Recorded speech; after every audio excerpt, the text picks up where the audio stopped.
tidak pernah ingkar janji, Allah yang selalu ada di setiap musim hidup kami. Saat ini Tuhan, saat yang berbahagia, di mana firman-Mu boleh kami dengar, dan kami mau Tuhan firman-Mu mengambil tempat yang terbaik dalam hati sanubari kami. Dan semua kami yang duduk di tempat ini Bapa, boleh dilawat oleh kebenaran firman-Mu. Hati kami diselaraskan dengan hati Bapa, sehingga hidup kami Tuhan semakin hari turut dengan kehendak-Mu. Biar kuasa Roh Kudus-Mu bekerja, lawatan Tuhan, lawatan dari sorga mengalir di tengah-tengah kami. Dan semua kami yang menerima firman-Mu diberkati, diubahkan, dibangkitkan, dan disembuhkan. Di dalam nama Yesus kami siap mendengar firman-Mu. Bapak Ibu yang siap mendengar firman Tuhan katakan amin. Silakan duduk. Salam.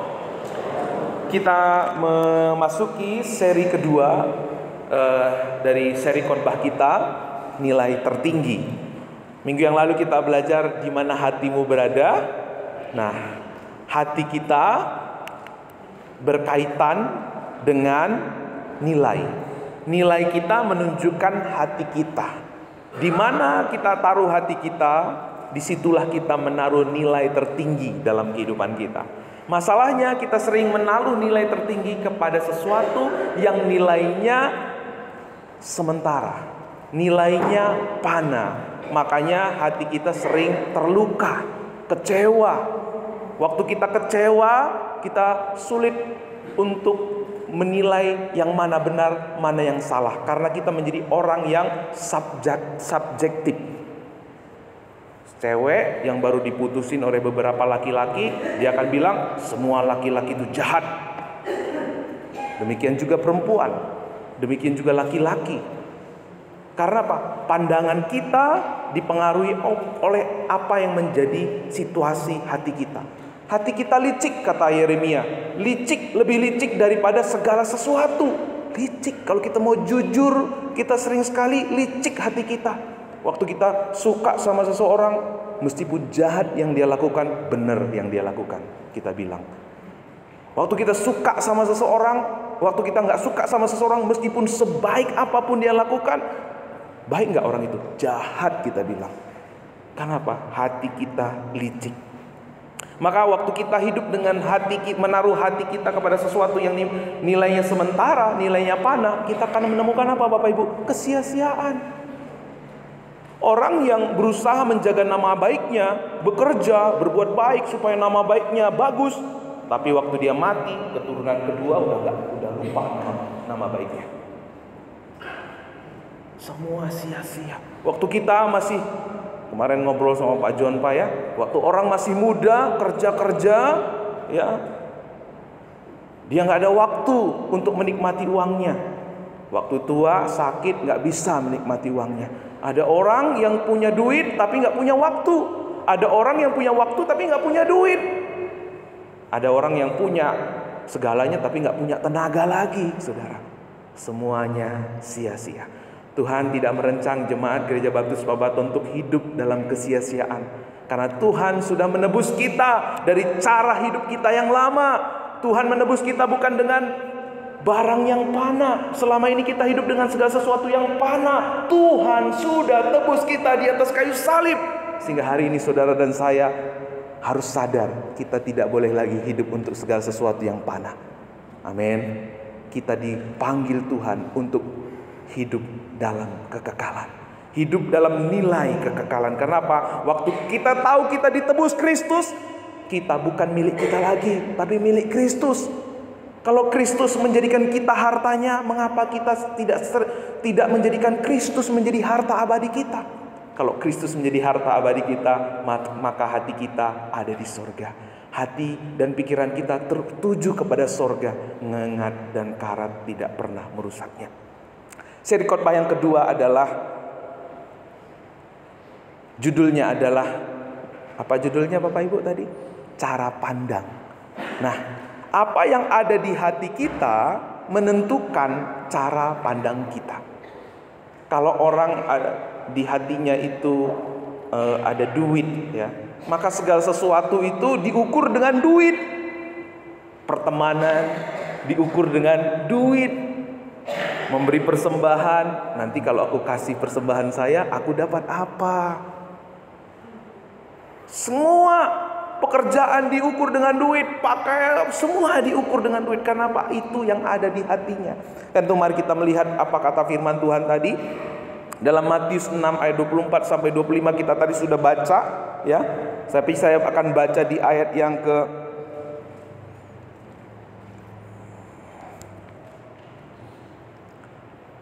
ke-20, ayat ke-21, karena di mana hartamu berada, di situ juga hatimu berada. Mata adalah pelita tubuh.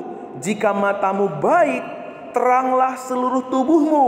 Jika matamu jahat, gelaplah seluruh tubuhmu. Jadi jika terang yang ada padamu gelap, betapa gelapnya kegelapan itu. Kalau pandangan kita tidak jelas, pandangan kita gelap, maka gelaplah seluruh kehidupan kita. Kalau mata kita tidak bisa menilai dengan benar, maka kita akan menjalani yang salah. Kita punya yang namanya timbangan. Kalau timbangan yang salah di pokoknya, kita bisa berubah. Pasti buntu, betul kan? Kita juga punya yang namanya timbangan hati. Waktu kita melihat seseorang, melihat masalah yang kita hadapi, hati kita langsung menilai orang ini benar nggak ya? Situasi ini benar nggak ya? Tapi saudara, kalau timbangan dalam diri kita sakit, rusak, kita nggak bisa bedakan. Sulit membedakan mana tangan kiri dan mana tangan kanan. Kita akan menjadi orang yang selalu subjektif. Kita menjadi orang yang subjektif. Maka waktu menilai segala sesuatu, Bu Umi menilai dengan cara pandangnya, Opung Yeni menilai dengan cara pandangnya. Menurut dia, oh ini 4, oh ini 3. Karena pandangan kita dipengaruhi oleh situasi hati kita. Maka akan terjadi apa? Berdebat, saling menyalahkan, sibuk, kamu salah, aku yang benar. Coba lihat nih. Kenapa? Kita sering sekali mengukur segala sesuatu dengan hati, keadaan hati kita. Ya, coba, siapa yang bisa menyelesaikan masalah ini? Coba, bisa terselesaikan nggak? Bukankah ini yang sering terjadi di keluarga kita? Bukankah ini yang sering terjadi di gereja-gereja yang bertengkar terus? Karena menilai segala sesuatu berdasarkan diri mereka sendiri. Karena itu saudara, satu kebenaran bahwa nilai kita menentukan, mempengaruhi cara pandang kita, menentukan visi kita, kemana kita akan pergi, ditentukan oleh cara pandang kita. Yuk kita baca satu kalimat ini bersama-sama. 1, 2, 3 ya. Hati menentukan cara pandang. Cara pandang menentukan langkah hidup. Langkah hidup menentukan masa depan kita. Siapa kita di masa depan, bagaimana kita menjalani hidup, ditentukan oleh cara pandang kita. Maka kalau kita subjektif, menurut perasaan kita, menurut hati kita, bayangkan jadi seperti apa kita di masa yang akan datang. Karena itu tadi di Matius 6 ayat 21 dikatakan, karena di mana hartamu berada, di situ hatimu berada. Kalau kita menaruh hati kita kepada sesuatu yang fana, kepada sesuatu yang sifatnya sementara, maka kita akan memiliki kehidupan yang rapuh. Waktu kita menaruh nilai yang tertinggi itu pada dompet kita, waktu mulai akhir bulan, orang tersenyum pun kita bilang, kamu ngapain kamu ngejek-ngejek saya gitu ya. Padahal dia mau menyapa kita. Apalagi kalau orang ngomong-ngomong bisik-bisik di belakang kita, gampang emosi. Karena apa? Kondisi hati kita seturut dengan isi dompet kita. Tapi jemaat Pabaton gak seperti itu. Amin. Haleluya. Mata adalah pelita tubuh. Jika matamu baik, teranglah seluruh tubuhmu. Jika matamu jahat, gelaplah seluruh tubuhmu. Jadi jika terang yang ada padamu gelap, betapa gelap kegelapan itu. Kata mata di situ optalmus ya, makanya ada toko optik ya. Itu bicara tentang pandangan, persepsi atau paradigma ya. Bagaimana kita melihat segala sesuatu bukan lagi berdasarkan hati kita yang rapuh, hati kita yang mudah terluka, hati kita yang sensitif ya. Tapi biar kita menilai sehingga kita tidak bergulat kepada perdebatan-perdebatan yang terus-menerus tiada henti, tapi kita kembali kepada apa yang Tuhan kehendaki, apa yang Tuhan maksudkan di dalam kehidupan kita. Karena itu firman Tuhan berkata, "Hai anakku, berikanlah hatimu kepadaku, biarlah matamu senang dengan jalan-jalanku." Bagaimana supaya kita bisa memiliki pandangan yang jelas, supaya jelas juga kehidupan kita, supaya kita berjalan dalam terang kasih Tuhan. Kalau kita nggak pernah mau diubah pandangan kita, mustahil kita hidup untuk Tuhan. Mustahil, karena semua berawal dari pandangan kita. Maka kita harus memberikan hati kita kepada Tuhan, biar kita memiliki mata yang senang dengan jalan-jalan Tuhan. Kapan kita memberikan hati kita kepada Tuhan? Saat kita sadar hanya di dalam Yesus kita dibenarkan, hanya di dalam Yesus kita diterima dengan tulus, dengan apa adanya. Hanya di dalam Yesus kita menemukan harga diri kita. Hanya di dalam Yesus kita menerima kasih yang sejati. Waktu kita memiliki hati yang sudah dilawat oleh Tuhan, waktu hati kita bersandar kepada Tuhan, waktu hati kita tertuju kepada Tuhan, di situ kita tidak lagi menjadi orang yang subjektif, tetapi menjadi orang yang objektif terhadap apa yang Tuhan kehendaki. Makanya di ayat yang ke-24, tak seorang pun dapat mengabdi kepada dua tuan, karena jika demikian ia membenci yang seorang dan mengasihi yang lain, atau ia akan setia kepada seorang dan tidak mengindahkan yang lain. Kamu tidak mengabdi kepada Tuhan dan kepada Mamon. Saya mau tanya Bapak Ibu, siapa sih saingan Tuhan? Ada yang bilang Lucifer Pak, ada orang bilang iblis Pak. Siapa saingan Tuhan? Saingan Tuhan itu adalah Mamon. Karena Mamon yang sering sekali menduakan hati manusia, Mamon yang sering sekali menyesatkan manusia tanpa ia sadari.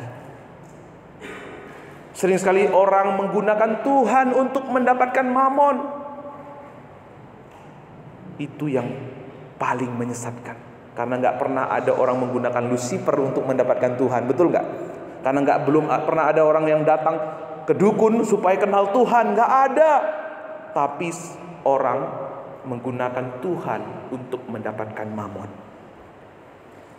Saingan Tuhan itu bukan Lucifer, tetapi Mamon. Jadi Tuhan itu bukan lagi, sebenarnya waktu kita memilih Mamon, menjadi budak Mamon, tanpa kita sadari, kita sedang mencelakakan hidup kita. Tanpa kita sadari, kita sedang mengizinkan diri kita itu jatuh dalam berbagai-bagai pencobaan. Kita berpikir kalau kita punya Mamon, kita bisa makan enak, kita bisa punya tubuh yang sehat, kita bisa beli pakaian yang indah-indah. Semua itu sifatnya rapuh, sifatnya sementara. Kita sandarkan hidup kita kepada sifat yang sementara. Kita sandarkan hidup kita kepada sesuatu yang sifatnya fana. Maka disitulah kita kecewa, hati kita terluka. Maka saudara, sebenarnya orang-orang yang ada dalam Kristus, ingat ya Bapak Ibu, kita yang ada dalam Kristus tidak lagi ada di bawah hukuman. Tapi kenapa Pak, orang dia udah percaya, udah dia gereja, hidupnya begitu luar, begitu penuh dengan pergumulan, menderita. Sebenarnya orang itu bukan dihukum Tuhan, tetapi memilih hukuman buat dirinya sendiri. Makanya di dalam 1 Timotius 6 ayat 9 dikatakan, tetapi mereka yang ingin kaya terjatuh ke dalam pencobaan, ke dalam jerat, dan ke dalam berbagai-bagai nafsu yang hampa, dan mencelakakan yang menenggelamkan manusia ke dalam keruntuhan dan kebinasaan. Karena akar segala kejahatan ialah cinta uang, sebab oleh memburu uang beberapa orang telah apa Bapak Ibu?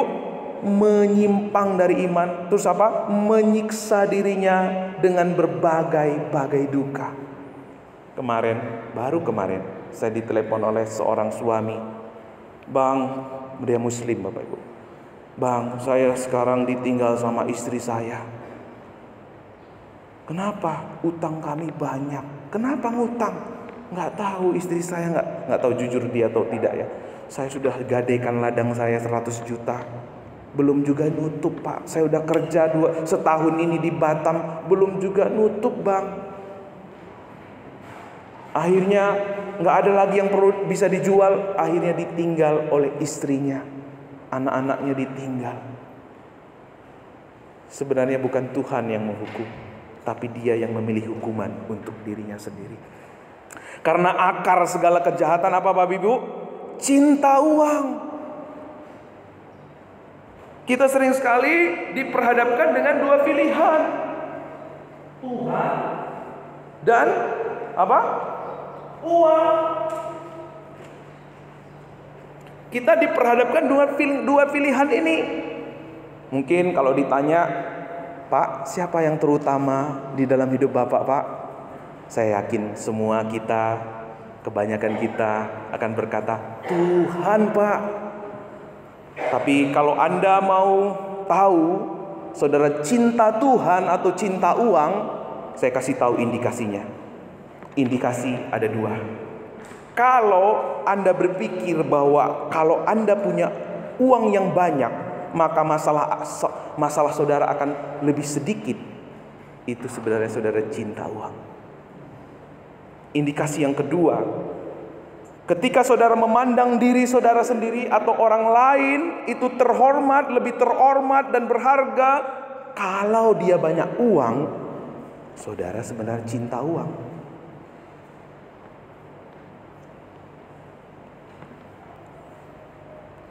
Kalau kita, tadi saya bilang ya, musuhnya Tuhan itu bukan Lucifer, bandingnya Tuhan itu bukan Lucifer, bukan iblis, bukan dukun, tetapi lawannya iblis Tuhan itu adalah Mamon. Tanpa kita sadari, kita menjadi penyembah Mamon. Makanya di ayat 25a dikatakan, karena itu aku berkata kepadamu, janganlah khawatir akan hidupmu, akan apa yang hendak kamu makan atau minum. Bukankah hidup itu lebih penting daripada makanan? Mengapa kita khawatir? Mengapa kita dikuasai oleh kekhawatiran? Kekhawatiran terus menguasai, tidak pernah berhenti. Sekarang ada megatrust, terus ada diusukan lagi apa? Tsunami ekonomi. Kalau kita mikir-mikir bagaimana kita bisa tidur, bagaimana kita bisa menikmati hidup, semuanya mencekam, semua susah Pak, kata Pak Guntar. Saya wawancarai beberapa orang klien-klien saya, semua ngomong susah. Tapi hari ini saudara, kita menemukan rahasia supaya kita tidak khawatir. Amin. Kenapa kita khawatir? Karena kita menyandarkan semuanya ini kepada yang sifatnya fana. Kita menyandarkan hidup kita kepada sesuatu yang fana, ya. Maka dikatakan, janganlah engkau mengumpulkan hartamu di bumi. Di bumi itu sifatnya sementara. Tuhan mau mengumpulkan harta kita, hati kita ada di sorga. Itulah yang bernilai kepada kekekalan.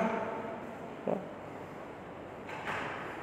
Kita punya kebutuhan, yaitu makan, minum. Kita mau hidup, ya, karena itu kita makan setiap hari, ya.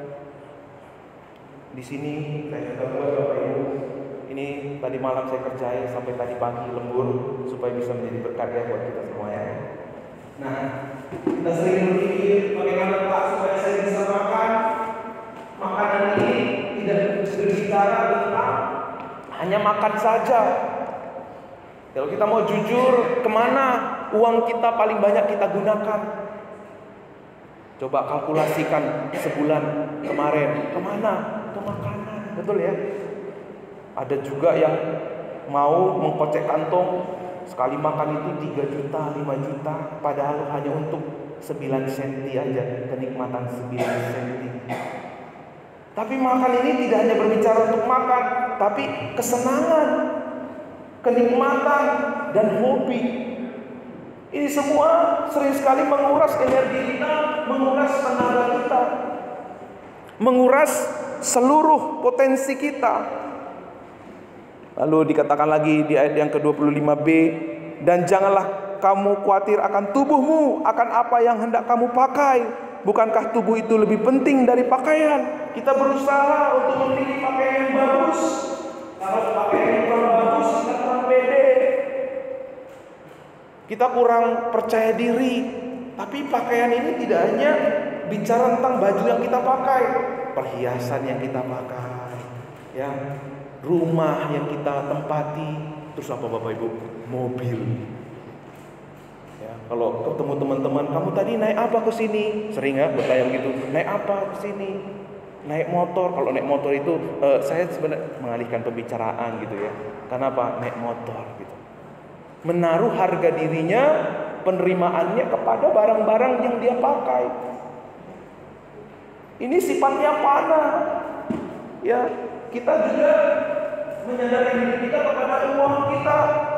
Ya, uang ini juga berbicara tentang pekerjaan, lalu karir. Semuanya ini sering sekali menjadi sandaran kita. Sehingga segala sesuatu kita ukur dengan semua yang kita kejar. Tapi saudara, waktu kita mengutamakan Tuhan, mengutamakan ini semua, Pak, saya yang penting hidup, Pak. Kalau saya hidup, saya butuh makan, Pak. Saya butuh uang, Pak. Kalau uang saya banyak, saya bisa hidup. Kalau uang saya ada, saya bisa makan yang enak, beli pakaian. Lalu kalau saya punya uang, saya bisa makan, tubuh saya jadi kuat. Lalu kalau saya punya uang, saya bisa menikmati hidup ini. Makanan saya bisa makanan yang bergizi, makanan yang sehat. Lalu kalau ada waktu Pak, ada waktu beli, ada waktu saya beribadah lah. Ya, ibadah juga berkurang. Teman-teman mengajar ini, saya juga kalau sudah saya dapat. Maka kita cari Tuhan yang teratas. Inilah kebanyakan orang. Akhirnya saudara, waktu ada masalah,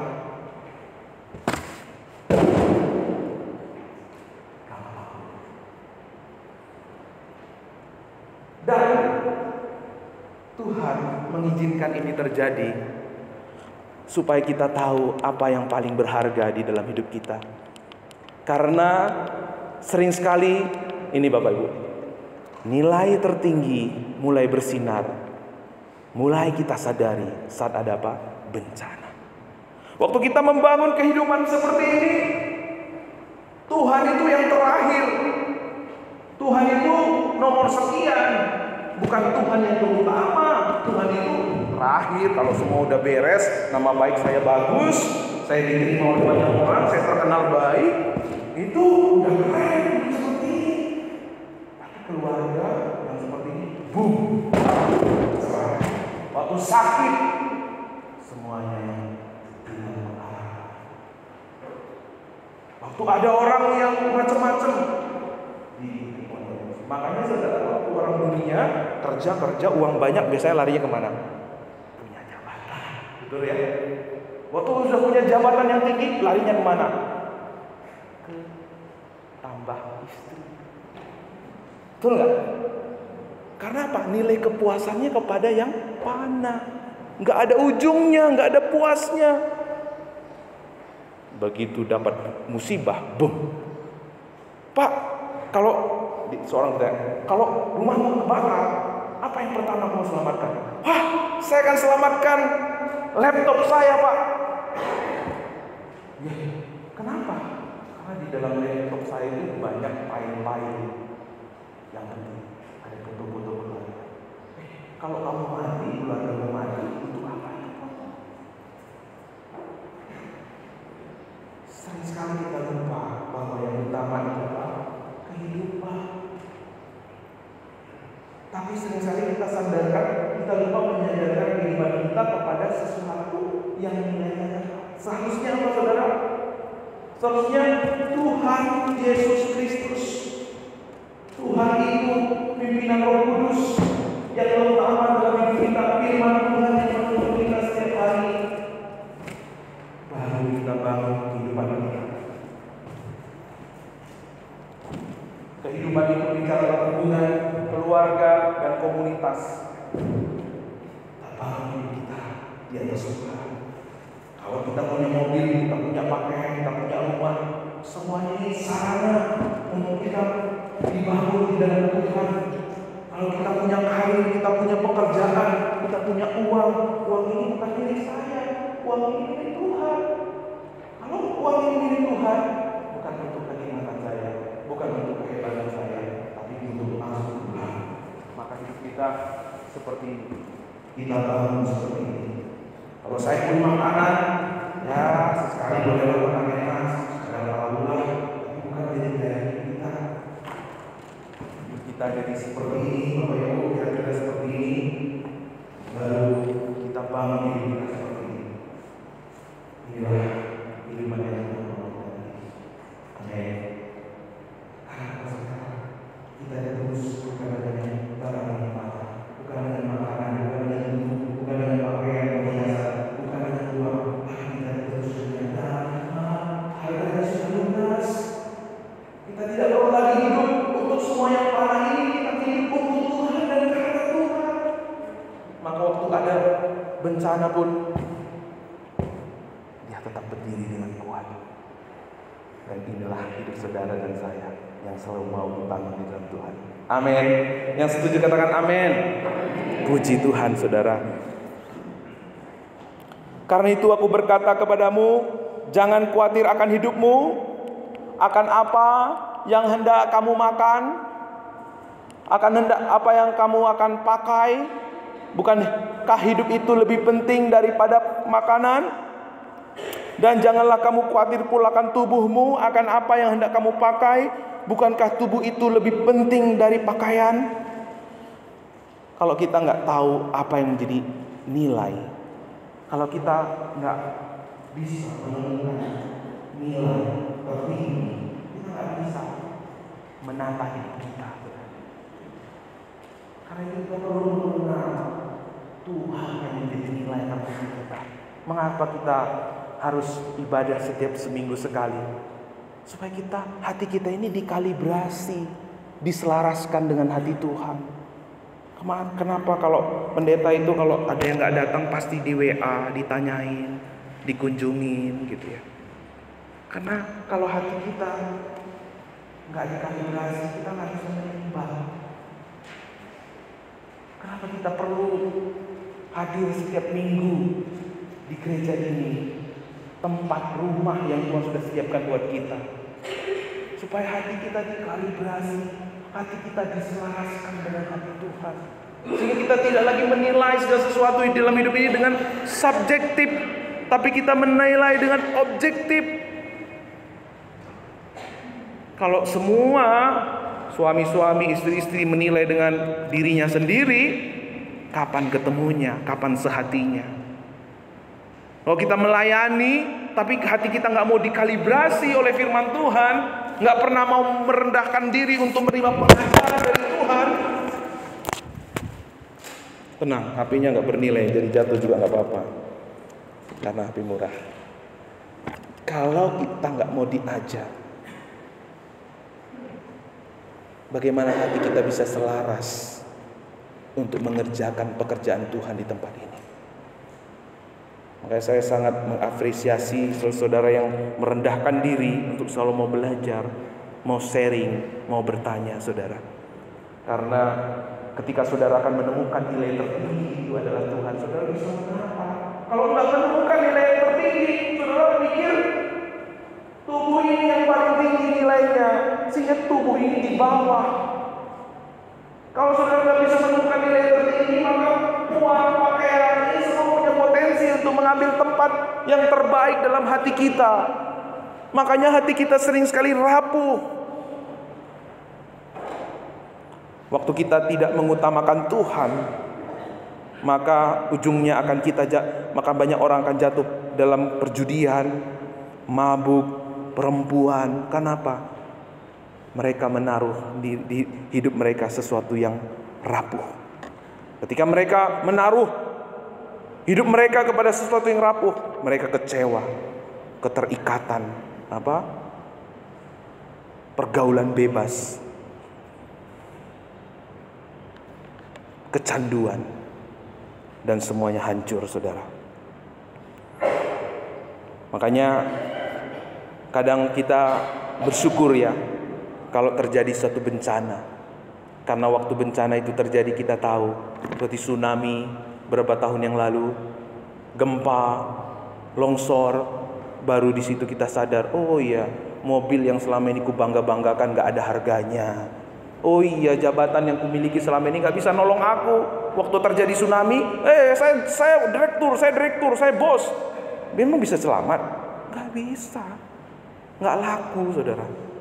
Baru kita sadar, Tuhanlah yang menjadi tempat kita bersandar. Daging tubuh kita bisa hancur lenyap, tapi kalau kita bersandar kepada yang kekal, kita tetap akan menjadi pribadi yang kuat, kokoh, dan tidak tergoyahkan.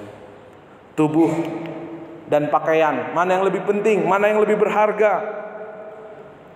Nilai tertinggi kita sering sekali sadari saat terjadi bencana. Karena itu jangan sempat ya Tuhan, saya berdoa, jangan bencana dulu baru kita sadar Tuhan itu yang paling penting. Amin. Saya berdoa sekali, dan sempat Tuhan izinkan bencana dulu terjadi dalam hidup kita, baru kita sadar, ya Tuhan, Tuhanlah yang terutama. Jangan biarkan kita membiarkan diri kita ini masuk dalam pencobaan-pencobaan. Karena bukan Tuhan yang menghukum kita, kita yang memilih hukuman buat diri kita. Karena itu saudara, satu rahasia kebenaran bagaimana kita memiliki nilai, menaruh nilai tertinggi kepada tempat yang benar. Mari kita baca ayat ini, 1, 2, 3 ya. Sebab itu janganlah kamu khawatir dan berkata, apakah yang akan kami makan? Apakah yang akan kami minum? Apakah yang akan kami pakai? Semua itu dicari bangsa-bangsa yang tidak mengenal Allah. Akan tetapi Bapamu yang di surga tahu bahwa kamu memerlukan semuanya itu. Tetapi carilah dahulu kerajaan Allah dan apa Bu? Kebenarannya, maka semuanya itu akan ditambahkan kepadamu. Yang setuju katakan amin. Amin. Kadang saya bingung dengan Tuhan. Berdoa untuk si A, si B. Saya lupa mendoakan kebutuhan kami. Tapi waktu kita cari Tuhan, Tuhan yang memikirkan kebutuhan kita. Beberapa waktu yang lalu seorang menelepon saya nggak pernah cerita tentang keadaan kami. Pak Pendeta, kami mau bayar uang sekolah Joyla. Wah, Tuhan kita kaya Bapak Ibu. Tuhan kita itu sumber segala yang kita butuhkan. Cari Tuhan. Kalau kita cari uang, kejar jabatan, kejar hobi, kejar makanan, hidup kita apa? Jatuh bangun. Makanya ada lagu, jatuh bangun aku mengejar. Semuanya itu akan lari saudara. Tapi kalau saudara kejar Tuhan, kita cari Tuhan, maka berkat-berkat kehidupan akan Tuhan perintahkan turun atas kehidupan kita. Amin. Saudara mau milih mengejar atau dikejar berkat? Mengejar berkat atau dikejar berkat? Kalau kita kejar berkat, maka segala sesuatu kita ukur dengan yang sifatnya panah. Kejarlah Tuhan, Dia adalah sumber berkat kita. Apa dikatakan firman Tuhan? Carilah dahulu kerajaan Allah dan kebenarannya. Apa yang dimaksud mencari kerajaan Allah? Kerajaan Allah itu sudah ada di tengah kita. Siapa? Kerajaan Allah itu Yesus. Yesus adalah Raja di atas segala raja. Dia yang sudah membenarkan kita. Dia yang sudah menguduskan kita. Dia sudah membayar kita bukan dengan yang barang yang panah, tetapi oleh darahnya yang mahal. Dia tebus kita dari lubang kubur. Dia tidak menjadikan kita orang-orang yang ada di bawah hukuman, tetapi kita ada di bawah kasih karunia. Kita yang tadinya adalah orang berdosa, sekarang kita memiliki identitas yang baru sebagai orang yang dibenarkan. Tadinya kita adalah anak-anak dunia yang hidup dalam kesia-siaan. Waktu Tuhan Yesus datang, Dia menebus kita. Sekarang kita punya identitas yang baru, yaitu anak-anak Allah. Bukankah ini sesuatu yang luar biasa? Bukankah ini sesuatu yang harus menaruh hati kita kepada Tuhan? Yang setuju katakan amin. Boleh tepuk tangan gak sama Tuhan kita dengan tepuk tangan yang meriah?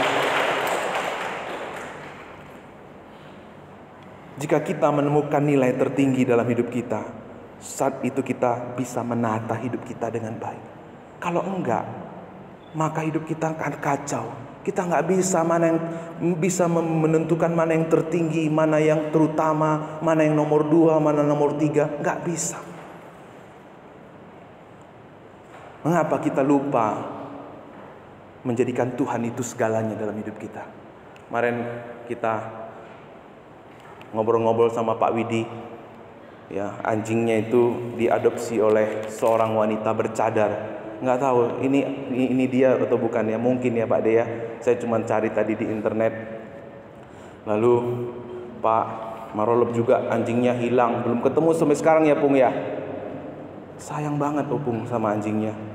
Bunda Lydia sama Pak De Widi juga, sama siapa saja boleh, tapi asalkan jangan diituin gitu ya, tapi dipelihara. Akhirnya ketemu setelah beberapa waktu. Begitu sayang. Saya percaya waktu anjing ini juga ditinggalkan pasti, aduh gimana ya gitu. Sayang banget. Tapi saya bertanya kepada Bapak Ibu, ada nggak pemilik anjing? Dia memang sayang kepada anjingnya. Tapi ada nggak pemilik anjing yang mau jadi anjing? Saya belum bertanya kepada orang-orang ya, tapi saya yakin nggak ada yang mau. Betul nggak? Tapi saudara, Yesus sayang kepada kita. Dia mengasihi kita. Dia tidak hanya memberikan sebagian dari hidupnya kita. Dia memberikan hidupnya. Dia mau menjadi seperti kita karena kasihnya kepada kita. Dia menjadikan kita yang dipandang orang sebelah mata mungkin juga nggak dipandang. Kita yang sering sekali dipandang remeh oleh orang-orang mungkin di sekeliling kita, mungkin oleh orang terdekat kita. Tuhan melihat kita berharga. Dia memberikan perumpamaan seperti seorang yang menemukan harta terpendam.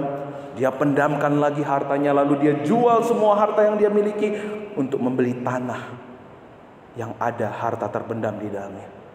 Ini sebenarnya menceritakan tentang Tuhan kita yang meninggalkan segala kemuliaan di sorga karena dia menemukan harta terpendam. Siapa harta terpendam itu? Saudara dan saya. Kalau Tuhan saja menjadikan kita harta yang paling berharga, mengapa kita menjadikan ini semua menjadi yang berharga? Seharusnya Tuhanlah yang berharga, sehingga hidup kita kuat, kokoh, dan tidak tergoyahkan. Amin. Mari kita tunduk kepala.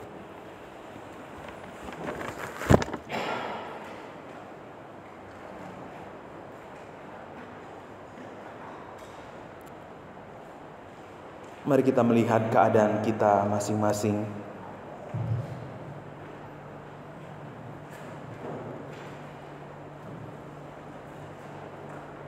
Biar firman Tuhan ini kita sadari untuk diri kita, bukan untuk orang lain.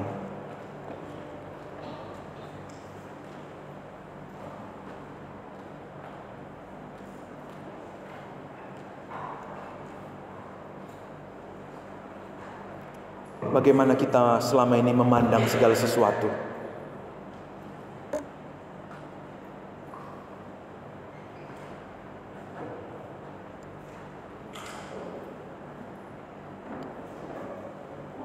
Apa yang menjadi yang terutama selama ini di dalam hidup kita?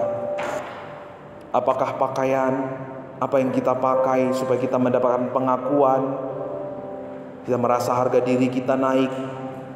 Kita merasa berharga ketika memiliki barang-barang yang kita pakai, yang mewah, yang branded. Kita rela beri beli KW-KW yang murah-murah supaya mendapatkan pengakuan. Atau yang kita cari selama ini adalah kepuasan, makanan, kenikmatan dunia yang sifatnya sementara.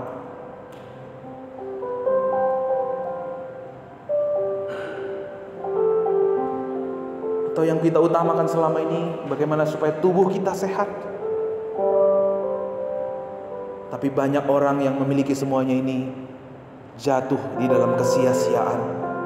Ada orang yang tubuhnya sehat, kecelakaan, sia-sia. Ada orang yang banyak hartanya, banyak uangnya, diakui, terkenal baik, tapi begitu keturunan kedua, ketiga, orang tidak pernah lagi ingat namanya. Tapi ada sesuatu yang Tuhan ingin kerjakan di dalam hidup kita, sehingga kita memiliki nilai kekekalan. Karena iman yang kita miliki dalam Kristus Yesus. Karena kehidupan yang kita bangun di dalam iman, semuanya tidak pernah menjadi sia-sia. Waktu kita hidup untuk sesuatu yang kekal, waktu kita menaruh hati kita kepada kerajaan sorga, disitulah kita menemukan arti hidup yang sebenarnya. Kehidupan saudara dan saya akan kuat, kokoh, dan tidak tergoyahkan. Daging kita bisa hancur lenyap. Harta kita yang kita miliki, yang kita dipercayakan saat ini bisa diambil kapan saja. Tetapi ada satu yang tidak pernah diambil oleh apapun dari ini.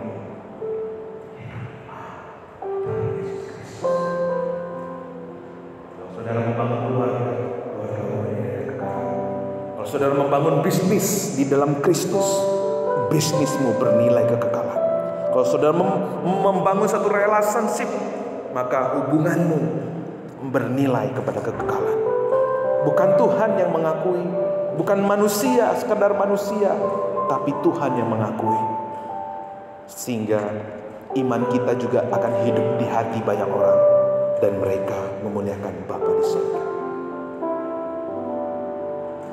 Terima kasih Tuhan, Engkau mengoreksi hati kami. Makasih Tuhan, Engkau menyentuh hati kami. Kami mau berubah Tuhan. Kami mau di hati kami Engkau mengambil tempat yang terbaik. Sehingga mulai saat ini kami memiliki pandangan yang baik, mata yang terang, mata yang jelas melihat, dan hidup kami semakin hari selaras dengan kehidupan-Mu, dengan kehendak-Mu Tuhan. Haleluya.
Ah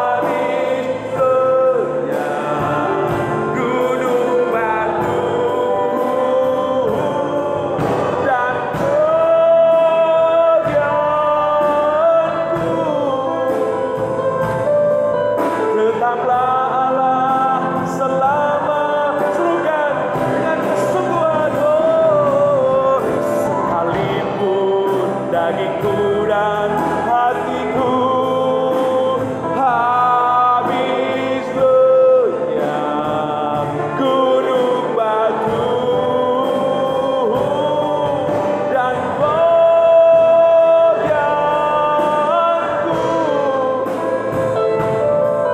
tetaplah Allah selama, sekali lagi tetaplah Allah, tetaplah Allah selama, katakan dengan iman, oh, tetaplah Allah selama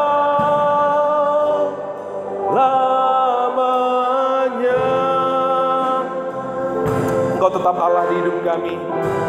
Sekalipun Tuhan apa yang ada pada kami suatu hari akan lenyap, suatu hari akan binasa, tapi Engkau adalah menjadi bagian kekal.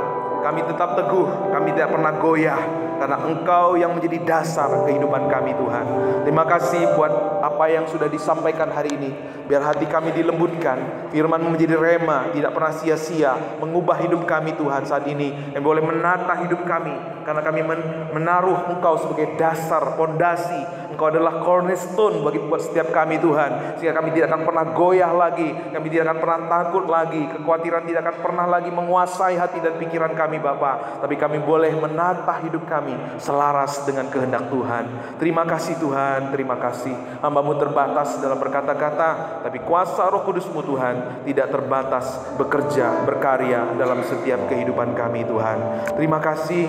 Kami berdoa untuk sepanjang minggu ini menjadi minggu-minggu yang luar biasa, minggu yang indah, karena Engkau yang menyertai kami, ya Bapa. Berkat dan penyertaan-Mu, pembelaan-Mu, perlindungan-Mu sempurna dalam setiap apa yang kami kerjakan, ya Tuhan. Menjauhkan sakit, penyakit, kecelakaan, mara bahaya.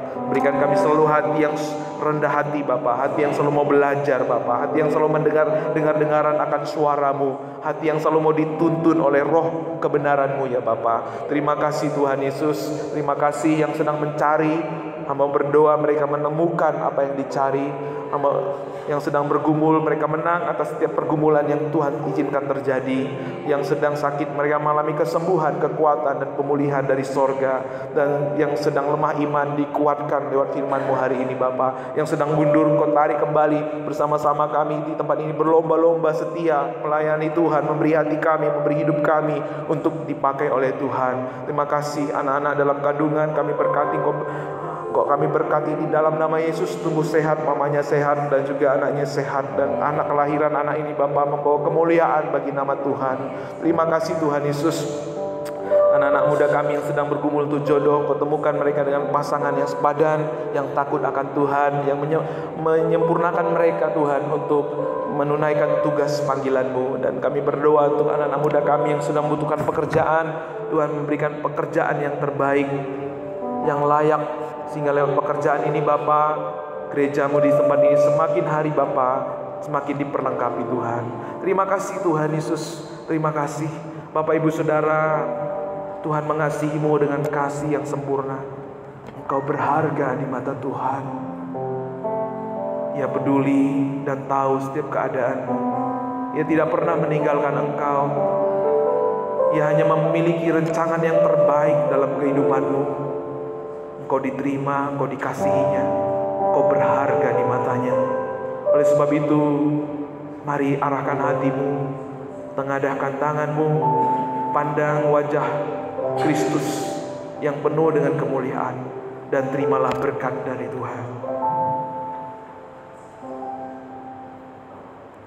Kiranya kasih karunia, damai sejahtera, berkat kehidupan turun atas setiap engkau, melingkupi engkau, menyertai engkau, melindungi dan menyempurnakan seluruh kehidupanmu.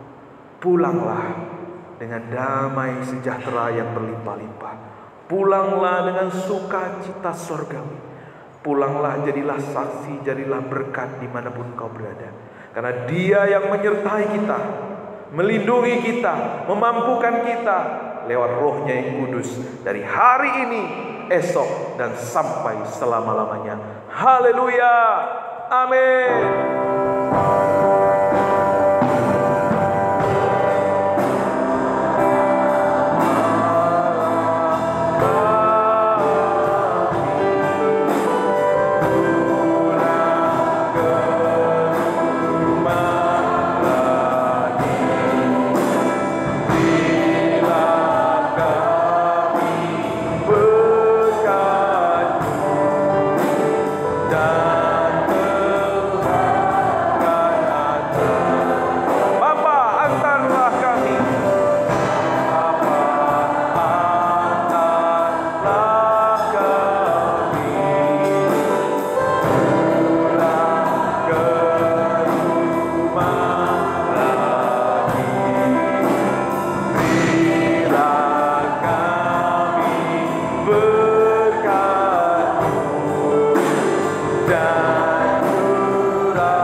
Bersatu sejenak, nikmati kasih anugerah dari Tuhan kita Yesus Kristus. Tuhan memberkati kita semua. Selamat hari Minggu.